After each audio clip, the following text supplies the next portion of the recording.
আসসালামু আলাইকুম। অবিরাম বাংলার সংবাদে সবাইকে স্বাগত জানাচ্ছি। আমি নাইম ফাথুম মুবিন। শুরুতেই বিআরবি কেবলস সংবাদ শিরোনাম জানিয়ে দেব এই মুহূর্তে হাতে পাওয়া সর্বশেষ গুরুত্বপূর্ণ আপডেট বাংলার সংবাদ।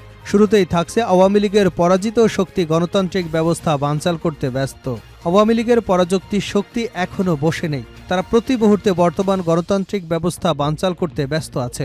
তারা 5ই আগস্টের আগে যেমন ছিল, এখনও তারা গণতান্ত্রিক প্রক্রিয়া নষ্ট করতে চাচ্ছে।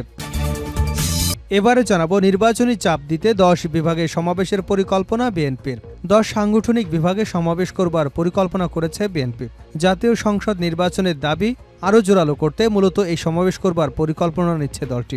দলের নীতি নির্ধারকরা মনে করেন এসব সমাবেশের মাধ্যমে জাতীয় সংসদ নির্বাচনের বিষয়ে সরকারের উপর বড় ধরনের চাপ তৈরি করা সম্ভব হবে। গত সোমবার বিএনপির স্থায়ী কমিটির সভায় এ বিষয়ে সিদ্ধান্ত হয়েছে বলে জানা গেছে। জানাবো খালেদা জিয়ার উপদেষ্টা রোজি কবির মারা গেছেন। বিএনপি চেয়ারপারসন খালেদা জিয়ার উপদেষ্টা এবং সাবেক সংসদ সদস্য বেগম রোজি কবির মারা গেছেন। ইন্না লিল্লাহি ওয়া ইন্না ইলাইহি রাজিউন। বুধবার ভোর 5টার দিকে ঢাকা এভারকেয়ার হাসপাতালে চিকিৎসাধীন অবস্থায় তার মৃত্যু হয়। চট্টগ্রাম মহানগর বিএনপি নেতা ইদ্রিস আলী বিষয়টি নিশ্চিত করেছেন। এদিকে সব সমন্বয়ককে নিয়ে সভা ডেকেছে বৈষম্য বিরোধী ছাত্র আন্দোলন।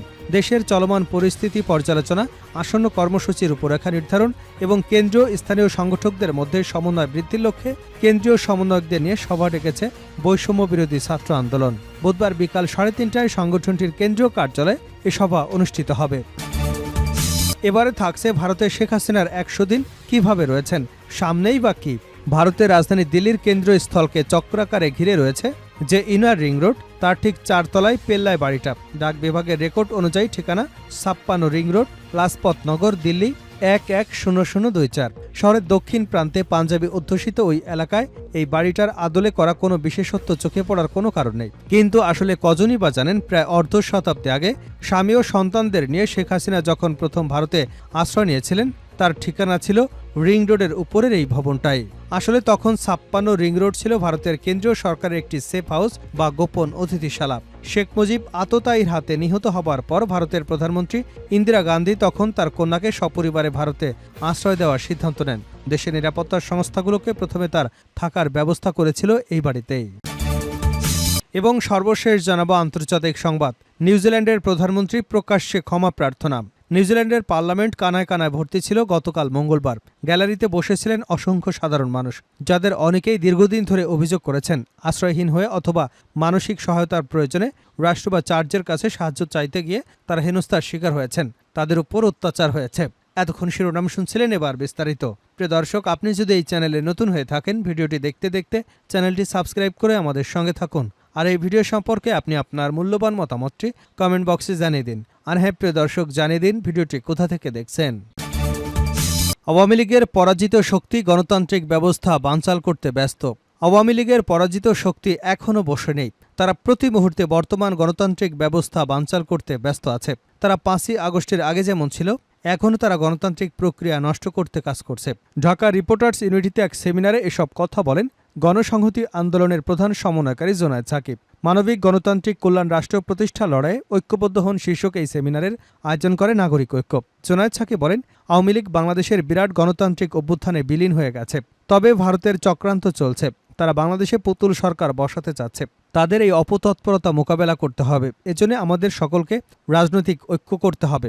গণঅভ্যুত্থানে দেশের রাজনৈতিক দলগুলোর মধ্যে বড় আকাঙ্ক্ষা তৈরি হয়েছে জানিয়ে জোনায়েদ সাকিব বলেন, গণতান্ত্রিক এই আকাঙ্ক্ষা বাস্তবায়নের দায়িত্ব বর্তমান অন্তর্বর্তী সরকারের। মানুষের আশা যত বড় হচ্ছে, সে আশা যদি আমরা পূরণ করতে না পারি, তাহলে জনগণের মধ্যে যে নতুন জাগরণ দেখা গেছে তা ধরে রাখতে পারব না। জনগণের কাছে ক্ষমতার কেন্দ্রের জবাবদিহি করতে হবে।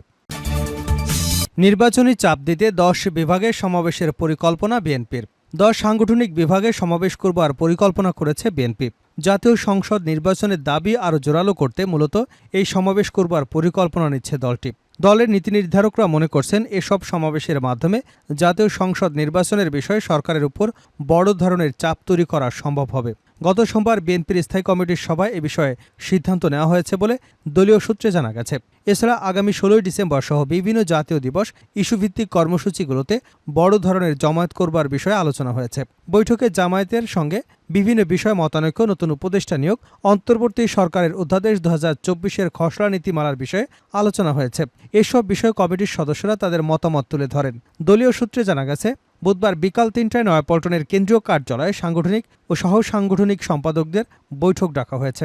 এ বৈঠকে সমাবেশের দিনক্ষণ নির্ধারণ করা হতে পারে। বিএনপি নেতারা জানান, স্থায়ী কমিটির বৈঠকের শুরুতে অন্তর্বর্তী সরকারের অধ্যাদেশ ২০২৪ নিয়ে আলোচনা করা হয়েছে। এ সময় কমিটির একজন সদস্য অন্তর্বর্তী সরকার গঠন, সরকারের প্রধান উপদেষ্টা বা অন্য কোনো উপদেষ্টা নিয়োগে কোনো ধরনের ত্রুটি থাকলে শুধু এ কারণে তাদের কোনো কাজ অবৈধ হবে না, এ সম্পর্কে আদালতে প্রশ্ন তোলা যাবে না, এমনকি মামলাও করা যাবে না, এ বিষয়ে উত্থাপন করলে অন্য সদস্যরা তাদের মতামত দেন। কোনো কোনো সদস্য মনে করেন সরকার তাদের সুরক্ষায় এ ধরনের বিধান করবে, তা অনুমেয়। তবে অন্তর্বর্তী সরকারে কতজন উপদেষ্টা হবেন তা সুনির্দিষ্ট করে না বলায় কোনো কোনো সদস্য এ নিয়ে সন্দেহ প্রকাশ করেন। বৈঠক সূত্রে জানায়, সবাই সংসদ নির্বাচন ইস্যু ক্রমাগত চাপ তৈরি করতে পরামর্শ দেন কয়েকজন নেতা। অন্যরাও এ বিষয়ে একমত পোষণ করলে কর্মসূচি দেওয়ার বিষয়ে আলোচনা হয়। সবার আলোচনার পর ১০ বিভাগে সমাবেশ করবার সিদ্ধান্ত নেওয়া হয়। বৈঠকে উপস্থিত থাকা একজন নেতা জানান, কিছুদিন পরপর উপদেষ্টার সংখ্যা বাড়ানো হচ্ছে। এর উদ্দেশ্য হচ্ছে অন্তর্বর্তী সরকার দীর্ঘমেয়াদে ক্ষমতায় থাকতে চাচ্ছে। অর্থাৎ একটি সরকার দীর্ঘ সময় ক্ষমতায় থাকলে যে ধরনের প্রস্তুতি নিতে হয়, ডক্টর মোহাম্মদ ইউনূসের সরকারও তাই করছে বলে তারা মনে করছে। এই পরিস্থিতি বিবেচনায় সরকারের উপর চাপ বাড়াতে বিএনপি মাঠের কর্মসূচি বাড়াবে। বিএনপির স্থায়ী কমিটির সদস্য নজরুল ইসলাম খান বলেন, বিভাগীয় পর্যায়ে সমাবেশ করবার বিষয়টি এখনও চূড়ান্ত করা হয়নি। এর আগে ৪ নভেম্বর স্থায়ী কমিটির বৈঠকে বিএনপির পক্ষ থেকে সিদ্ধান্ত নেওয়া হয়, অন্তর্বর্তী সরকার আগামী ২-৩ মাসের মধ্যে নির্বাচনী রোডম্যাপ ঘোষণা না করলে মাঠে নামবে বিএনপি। আগামী বছরের মার্চ-এপ্রিলের মধ্যে ত্রয়োদশ জাতীয় সংসদ নির্বাচনের দাবিতে রাজপথে সোচ্চার হবে দলটি। খালেদা জিয়ার উপদেষ্টা রোজি কবির মারা গেছেন। বিএনপি চেয়ারপারসন খালেদা জিয়ার উপদেষ্টা এবং সাবেক সংসদ সদস্য বেগম রোজি কবির মারা গেছেন। ইন্না লিল্লাহি ওয়া ইন্না ইলাইহি রাজিউন। বুধবার ভোর ৫টার দিকে ঢাকা এভারকেয়ার হাসপাতালে চিকিৎসাধীন অবস্থায় তার মৃত্যু হয়েছে। চট্টগ্রাম মহানগর বিএনপি নেতা ইদ্রিস আলী বিষয়টি নিশ্চিত করেছেন। বেগম রোজি কবির দীর্ঘদিন ধরে লিভারজনিত রোগে ভুগছিলেন। তার বয়স হয়েছিল ৭৩ বছর। তিনি ২ ছেলে ২ মেয়ে সহ অসংখ্য গুণগ্রাহী রেখে গেছেন। ইদ্রিস আলী জানান, রোজি কবিরের মরদেহ ঢাকা থেকে চট্টগ্রামে নিয়ে আসা হবে। পরে সেখানে জানাজার নামাজ অনুষ্ঠিত হবে। এখনও জানাজার সময় নির্ধারিত হয়নি। রোজি কবির ৫ম জাতীয় সংসদে মহিলা আসন ২৯, ৬ষ্ঠ জাতীয় সংসদের মহিলা আসন ৮ এবং ৮ম জাতীয় সংসদের মহিলা আসন ১৬ থেকে মনোনীত সংসদ সদস্য ছিলেন। তিনি চট্টগ্রাম নগরীর উত্তর হালিশহরে প্রখ্যাত জমিদার পরিবারের আসগর আলী চৌধুরী পরিবারে জন্মগ্রহণ করেন। তার বড় ভাই সাবেক ডেপুটি স্পিকার, পরিকল্পনা মন্ত্রী ব্যারিস্টার সুলতান আহমেদ। ভাইয়ের হাত ধরেই রাজনীতিতে যাত্রা শুরু করেন বেগম রোজি কবির। সব সমন্বয়ককে নিয়ে সভা ডেকেছে বৈষম্য বিরোধী ছাত্র আন্দোলন। দেশে চলমান পরিস্থিতি পর্যালোচনা, আসন্ন কর্মসূচির রূপরেখা নির্ধারণ এবং কেন্দ্রীয় স্থানীয় সংগঠকদের মধ্যে সমন্বয় বৃদ্ধির লক্ষ্যে কেন্দ্রীয় সমন্বয়কদের নিয়ে সভা ডেকেছে বৈষম্য বিরোধী ছাত্র আন্দোলন। বুধবার বেলা ৩:৩০টায় সংগঠনটির কেন্দ্রীয় কার্যালয়ে এ সভা অনুষ্ঠিত হবে। মঙ্গলবার দিনগত মধ্যরাতে বৈষম্য বিরোধী ছাত্র আন্দোলনের মুখ্য সংগঠক আব্দুল মান্নান মাসুদ সই করা এক নোটিশে এ সভার আহ্বান করা হয়। এতে বলা হয়, চলমান পরিস্থিতি পর্যালোচনা, আসন্ন কর্মসূচির রূপরেখা নির্ধারণ, কেন্দ্রীয় এবং স্থানীয় সংগঠকদের মধ্যে সমন্বয় বৃদ্ধির বিষয়ে আলোচনা হবে। সভায় কেন্দ্রীয় সমন্বয় কমিটির সবাইকে যথাসময়ে উপস্থিত থাকার জন্য বলা হয়েছে। একই সঙ্গে চলমান পরিস্থিতির বিষয়ে প্রাসঙ্গিক প্রস্তাব বা মতামতের সঙ্গে আনা এবং নির্ধারিত সময় উপস্থিত থাকার জন্য আহ্বান করা হয়। এতে আরও বলা হয়, বৈষম্য বিরোধী ছাত্র আন্দোলন ন্যায়ের পক্ষে এবং বৈষম্যের বিরুদ্ধে শিক্ষার্থীদের স্বার্থ রক্ষা দৃঢ় প্রতিজ্ঞ। আপনার উপস্থিতি এবং অংশগ্রহণ আমাদের কার্যক্রমকে আরও শক্তিশালী করবে। শেষ করছে আন্তর্জাতিক সংবাদ দিয়ে। নিউজিল্যান্ডের প্রধানমন্ত্রীর প্রকাশ্যে ক্ষমা প্রার্থনা। নিউজিল্যান্ডের পার্লামেন্টে কানায় কানায় ভর্তি ছিল গতকাল মঙ্গলবার। গ্যালারিতে বসেছিলেন অসংখ্য সাধারণ মানুষ, যাদের অনেকেই দীর্ঘদিন ধরে অভিযোগ করেছেন আশ্রয়হীন হয়ে অথবা মানসিক সহায়তা প্রয়োজন রাষ্ট্র বা চার্চের কাছে সাহায্য চাইতে গিয়ে তারা হেনস্থার শিকার হয়েছেন, তাদের উপর অত্যাচার করা হয়েছে। নিউজিল্যান্ডের সরকার এই অভিযোগ নিয়ে একটি কমিশন গঠন করেছিল। কমিশনের রিপোর্টে ভয়াবহ তথ্য উঠে এসেছে। বলা হয়েছে, প্রতি ৩ জনের মধ্যে একজন অত্যাচার বা হেনস্থার শিকার হয়েছে। এরপরই পার্লামেন্টে বিষয়টি নিয়ে আলোচনা হয় এবং প্রধানমন্ত্রী ক্রিস্টোফার লুকসন নিজের এবং সাবেক সরকারের তরফ থেকে ক্ষমা প্রার্থনা করেন। তিনি বলেছেন, এমন ঘটনা যাতে আর কখনো না ঘটে সেদিকে নজর দেওয়া হবে। যে ঘটনা ঘটেছে তার তদন্ত হবে। যারা এই অভিযোগ করেছিলেন তাদের অধিকাংশই নিউজিল্যান্ডের ক্ষুদ্র নৃগোষ্ঠী অন্তর্ভুক্ত, খবর রয়টার্সের। 1950 থেকে 2019 সাল পর্যন্ত বিষয়টি নিয়ে তদন্ত করেছে কমিশন। তাতে বলা হয়েছে অন্তত 6,50,000 মানুষ অত্যাচার হেনস্থার শিকার হয়েছে। ভুক্তভোগীদের মধ্যে অসংখ্য শিশু রয়েছে।